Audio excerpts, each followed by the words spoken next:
Gọọmenti Anambra steeti emechigo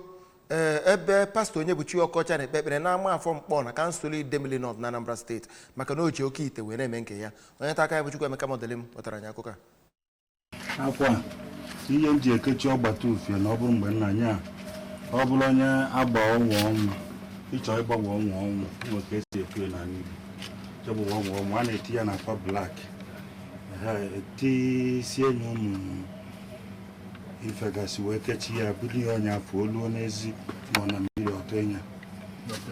Onye ndụmọdụ Gọvanọ Chukwuma Soludo n'ihe gbasara ọrụ nchekwa n'ime obodo bụ Maazị Ken Maka onye kwuru okwu mgbe o duru ndị ọrụ udogachi wee gaa n'ụlọ ụka ahụ kọwara na ha mechiri ụlọ ụka ahụ na gburugburu ya maka ọtụtụ mkpesa ọha mmadụ na-ewetara gọọmenti steeti a gbasara ihe ụkọchukwu ọkọchị ahụ na-emegasị na ihe onyonyo ha hụkwara n'igwe ịntanetị ebe ụkọchukwu ahụ kwuru na ọ na-eme oke ite na ihe ndị ọzọ gasị. Maazị Emeka gakwara n'iru wee kwuo na gọọmenti ga-enyocha ọtụtụ ihe ahụrụ na ụlọ ụka ahụ wee kwukwa na gọọmenti ada emegide ekpukpe ọbụla kama na ha chọrọ ndị na-achụ ego n'ike. Ọ kwekwara nkwa na gọọmenti ga-akpọta ndị na-abịa nyocha mmiri ahụ a na-akpọ Besaida nke ụkọchukwu ahụ ji alụ ọlụ ka e wee chọpụta ụdị ihe ọ megasịrị n'ebe ndị mmadụ nọ.